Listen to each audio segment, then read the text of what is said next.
Hello and welcome to The Essential Reads. My name is Isaac, and my goal is to bring to you a bunch of classic audiobooks in an easy and accessible way. We are continuing with Sense and Sensibility by Jane Austen, and this is chapter 46. Marianne's illness, though weakening in its kind, had not been long enough to make her recovery slow. And with youth, natural strength, and her mother's presence in aid, it proceeded so smoothly as to enable her to remove, within 4 days after the arrival of the latter, into Mrs. Palmer's dressing room, where there, at her own particular request, for she was impatient to pour forth her thanks to him for fetching her mother, Colonel Brandon was invited to visit her. His emotion in entering the room, in seeing her altered looks, and in receiving the pale hand which she immediately held out to him, was such as, in Eleanor's conjecture, must arise from something more than his affection for Marianne, or the consciousness of its being known to others. And she soon discovered, in his melancholy eye and varying complexion as he looked at her sister, the probable recurrence of many past scenes of misery to his mind, brought back by that resemblance between Marianne and Eliza already acknowledged, and now strengthened by the hollow eye, the sickly skin, the posture of reclining weakness, and the warm acknowledgment of particular obligation. Mrs. Dashwood, not less watchful of what passed than her daughter, but with a mind very differently influenced, and therefore watching to very different effect, saw nothing in the Colonel's behaviour but what arose from the most simple and self-evident sensations, while in the actions and words of Marianne she persuaded herself to think that something more than gratitude already dawned. At the end of another day or two, Marianne, growing visibly stronger every 12 hours, Mrs. Dashwood, urged equally by her own and her daughter's wishes, began to talk of removing to Barton. On her measures depended those of her two friends. Mrs. Jennings could not quit Cleveland during the Dashwoods' stay, and Colonel Brandon was soon brought, by their united request, to consider his own abode there equally determinate, if not equally indispensable. At his and Mrs. Jennings' united request, in return, Mrs. Dashwood was prevailed on to accept the use of his carriage on her journey back, for the better accommodation of her sick child. And the Colonel, at the joint invitation of Mrs. Dashwood and Mrs. Jennings, whose active, good nature made her friendly and hospitable for other people as well as herself, engaged with pleasure to redeem it by a visit at the cottage in the course of a few weeks. The day of separation and departure arrived, and Marianne, after taking so particular and lengthened a leave of Mrs. Jennings, one so earnestly grateful, so full of respect and kind wishes as seemed due to her own heart from a secret acknowledgment of past inattention, and bidding Colonel Brandon farewell with the cordiality of a friend, was carefully assisted by him into the carriage, of which he seemed anxious that she should engross at least half. Mrs. Dashwood and Elanor then followed, and the others were left by themselves to talk of the travellers, and feel their own dullness, till Mrs. Jennings was summoned to her chaise to take comfort in the gossip of her maid for the loss of 2 young companions. And Colonel Brandon immediately afterwards took his solitary way to Delaford. The Dashwoods were 2 days on the road, and Marianne bore her journey on both without essential fatigue. Everything that the most zealous affection, the most solicitous care, could do to render her comfortable, was the office of each watchful companion, and each found their reward in her bodily ease, and her calmness of spirits. To Elanor, the observation of the latter was particularly grateful. She, who had seen her week after week so constantly suffering, oppressed by anguish of heart, which she had neither courage to speak of, nor fortitude to conceal, now saw with a joy which no other could equally share, an apparent composure of mind, which, in being the result, as she trusted, of serious reflection, must eventually lead her to contentment and cheerfulness.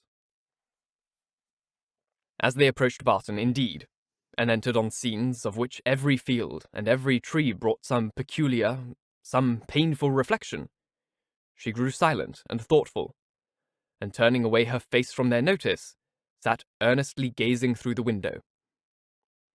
But here Elanor could neither wonder nor blame, and when she saw, as she assisted Marianne from the carriage that she had been crying, she saw only an emotion too natural in itself to raise anything less tender than pity, and in its unobtrusiveness entitled to praise. In the whole of her subsequent manner, she traced the direction of a mind awakened to reasonable exertion. For no sooner had they entered their common sitting-room than Marianne turned her eyes around it with a look of resolute firmness, as if determined at once to accustom herself to the sight of every object with which the remembrance of Willoughby could be connected. She said little, but every sentence aimed at cheerfulness, and though a sigh sometimes escaped her, it never passed away without the atonement of a smile. After dinner she would try her pianoforte.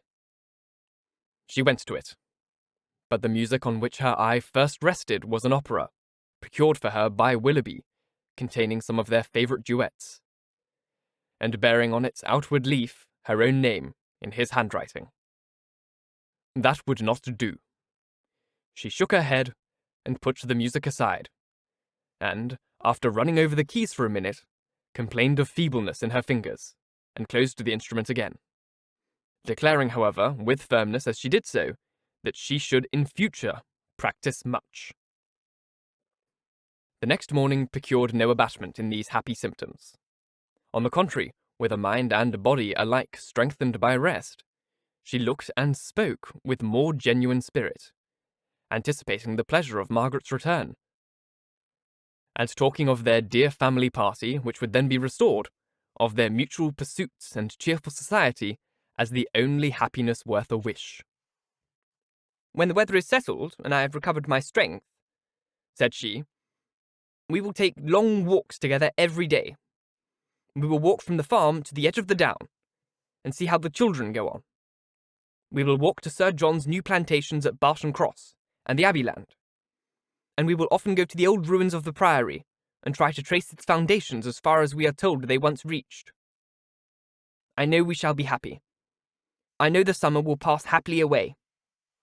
I mean never to be later in rising than 6, and from that time till dinner I shall divide every moment between music and reading. I have formed my plan, and am determined to enter on a course of serious study. Our own library is too well known to me to be resorted to for anything beyond mere amusement. But there are many works well worth reading at the park. And there are others of more modern production which I know I can borrow of Colonel Brandon. By reading only 6 hours a day, I shall gain in the course of a 12-month a great deal of instruction, which I now feel myself to want." Elanor honoured her for a plan which originated so nobly as this, though smiling to see the same eager fancy which had been leading her to the extreme of languid insolence and selfish repining now at work in introducing excess into a scheme of such rational employment and virtuous self-control. Her smile, however, changed to a sigh when she remembered that her promise to Willoughby was yet unfulfilled, and feared she had that to communicate which might again unsettle the mind of Marianne, and ruin, at least for a time, this fair prospect of busy tranquillity. Willing, therefore, to delay the evil hour, she resolved to wait till her sister's health were more secure before she appointed it. But the resolution was made only to be broken. Marianne had been 2 or 3 days at home before the weather was fine enough for an invalid like herself to venture out. But at last, a soft, genial morning appeared, such as might tempt the daughter's wishes, and the mother's confidence. And Marianne, leaning on Eleanor's arm, was authorized to walk as long as she could without fatigue in the lane before the house. The sisters set out at a pace, slow as the feebleness of Marianne in an exercise hitherto untried since her illness required. And they had advanced only so far beyond the house as to admit a full view of the hill, the important hill behind, when, pausing with her eyes turned towards it, Marianne calmly said, "There, exactly there," pointing with one hand, "on that projecting mound, there I fell, and there I first saw Willoughby." Her voice sank with the word, but presently reviving, she added, "I am thankful to find that I can look with so little pain on the spot." Shall we ever talk on that subject, Elanor? Hesitatingly, it was said. I can talk of it now. I hope, as I ought to do. Elanor tenderly invited her to be open. As for regret, said Marianne, I've done with that, as far as he is concerned. I do not mean to talk to you of what my feelings have been for him, but of what they are now.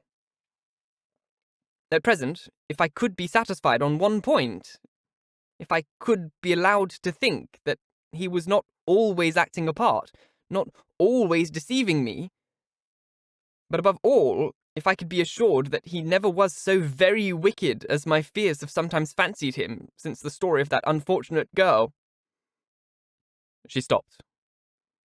Elanor joyfully treasured her words as she answered, If you could be assured of that, you think you should be easy. Yes. My peace of mind is doubly involved in it. For not only is it horrible to suspect a person who has been what he has been to me of such designs, but what must it make me appear to myself? What, in a situation like mine, but a most shamefully unguarded affection could expose me to? How then, asked her sister, would you account for his behaviour? I would suppose him... Oh, how gladly I would suppose him, only fickle, very, very fickle. Elanor said no more. She was debating within herself on the eligibility of beginning her story directly, or postponing it till Marianne were in stronger health. And they crept on for a few minutes in silence. I'm not wishing him too much good, said Marianne at last with a sigh, when I wish his secret reflections may be no more unpleasant than my own. He will suffer enough in them. Do you compare your conduct with his? No. I compare it with what it ought to have been. I compare it with yours. Our situations have borne little resemblance. They have borne more than our conduct. Do not, my dearest Elanor, let your kindness defend what I know your judgment must censure. My illness has made me think. It has given me leisure and calmness for serious recollection. Long before I was enough recovered to talk, I was perfectly able to reflect. I considered the past. I saw in my own behaviour, since the beginning of our acquaintance with him last autumn, nothing but a series of imprudence towards myself and want of kindness to others. I saw that my own feelings had prepared my sufferings, and that my want of fortitude under them had almost led me to the grave. My illness, I well knew, had been entirely brought on by myself by such negligence of my own health as I had felt, even at the time, to be wrong. Had I died, it would have been self-destruction. But I did not know my danger till the danger was removed. But with such feelings as these reflections gave me, I wonder at my recovery. Wonder that the very eagerness of my desire to live, to have time for atonement to my God and to you all, did not kill me at once. Had I died, in what peculiar misery should I have left you, my nurse, my friend, my sister? You, who had seen all the fretful selfishness of my latter days, who had known all the murmurings of my heart. How should I have lived in your remembrance? My mother, too! How could you have consoled her? I cannot express my own abhorrence myself. Whenever I looked towards the past, I saw some duty neglected, or some failing indulged. Everybody seemed injured by me. The kindness, the unceasing kindness of Mrs. Jennings I had repaid with ungrateful contempt. To the Middletons, the Palmers, the Steeles, to every common acquaintance even, I'd been insolent and unjust, with a heart hardened against their merits, and a temper irritated by their very attention. To John, to Fanny, Yes, even to them, little as they deserve, I had given less than their due. But you above all, above my mother, had been wronged by me. I, and only I, knew your heart and its sorrows.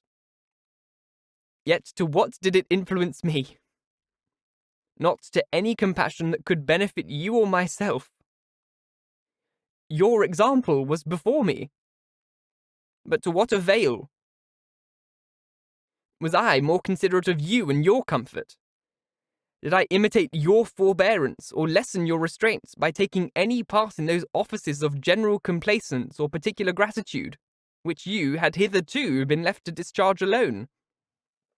No. Not less when I knew you to be unhappy than when I had believed you at ease, did I turn away from every exertion of duty or friendship, scarcely allowing sorrow to exist but with me, regretting only that heart which had deserted and wronged me, and leaving you, for whom I professed an unbounded affection, to be miserable for my sake. Here ceased the rapid flow of her self-reproving spirit, and Elanor, impatient to soothe, though too honest to flatter, gave her instantly that praise and support which her frankness and contrition so well deserved. Marianne pressed her hand and replied, "You are very good. The future must be my proof. I have laid down my plan, and if I am capable of adhering to it, my feelings shall be governed, and my temper improved. I shall no longer worry others or torture myself. I shall now live solely for my family. You, my mother, and Margaret must henceforth be all the world to me. You will share my affections entirely between you. From my home, I shall never have the smallest incitement to move. And if I do mix in other society, it will be only to show that my spirit is humbled, my heart amended, and that I can practice the civilities, the lesser duties of life, with gentleness and forbearance. As for Willoughby, to say that I shall soon, or shall ever, forget him, would be idle. His remembrance can be overcome by no charge of circumstances or opinions, but it shall be regulated. It shall be checked by religion, by reason, by constant employment." She paused, and added in a lower voice, "If I could but know his heart, everything would become easy." Elanor, who had been for some time reflecting on the propriety or impropriety of speedily hazarding her narration, without feeling at all nearer decision than her first, heard this, and perceiving that as reflection did nothing, resolution must do all, soon found herself leading to the fact. She managed the recital as she hoped, with address, prepared her anxious listener with caution, related simply and honestly the chief points on which Willoughby grounded his apology, did justice to his repentance, and softened only his protestation of present regard. Marianne said not a word. She trembled. Her eyes were fixed on the ground, and her lips became whiter than even sickness had left them. 1,000 inquiries sprang up from her heart, but she dared not urge one. She caught every syllable with panting eagerness. Her hand, unknowingly to herself, closely pressed her sister's, and tears covered her cheeks. Elanor, dreading her being tired, led her towards home, and till they reached the door of the cottage, easily conjecturing what her curiosity must be, though no question was suffered to speak it, talked nothing of Willoughby and their conversation together, and was carefully minute in every particular of speech and look where minuteness could be safely indulged. As soon as they entered the house, Marianne, with a kiss of gratitude, and these 2 words just articulate through her tears, "Tell Mamma," withdrew from her sister, and walked slowly upstairs. Elanor would not attempt to disturb a solitude so reasonable as what she now sought.